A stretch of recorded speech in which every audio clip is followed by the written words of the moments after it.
बिस्मिल्लाहिर्रहमानिर्रहीम। अस्सलामुअलैकुम। आप देख रहे हैं JN न्यूज और मैं हूं आपकी मेजबान सुंबल ज़िया। बुलेटिन का बाकायदा आगाज करते हैं और शामिल करते हैं अब तक की अहम तरीन खबर। हारूनाबाद से हमारे नुमाइंदा राना शहबाज अली से।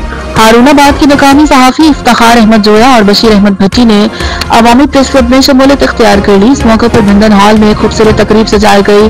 डायरेक्टर अली कॉलेज और सिटी कॉलेज साजिद अली की जानिब से अवामी प्रेस क्लब के ओहदेदारान और मेंबरान के एजाज में इशाइये का एहतमाम किया गया। इस हवाले से मुनाकिदा तकरीब में चेयरमैन अवामी प्रेस क्लब हाजी सखी सुल्तान प्रिंस, सदर यासिर चौधरी और दीगर ओहदेदारान और मेंबरान ने नए शामिल होने वाले मेंबरान मोहम्मद इफ्तिखार जोया और बशीर अहमद भट्टी को माला पहनाकर खुशामदीद कहा। तकरीब से खिताब करते हुए सदर अवामी प्रेस क्लब यासिर चौधरी ने अवामी प्रेस क्लब में नए शामिल होने वाले साथियों को खुशामदीद कहते हुए कहा कि वो भी अवामी प्रेस क्लब में शामिल होकर अवामी मसाइल को हल करने और मजलूम की आवाज को आला हुकाम तक पहुंचाने में अपना किरदार अदा करेंगे। तकरीब के अख्तिताम पर डायरेक्टर अली कॉलेज और सिटी कॉलेज साजिद अली की जानिब से अवामी प्रेस क्लब के नवमुंतखब ओहदेदारान और मेंबरान के एजाज में इशाया दिया गया।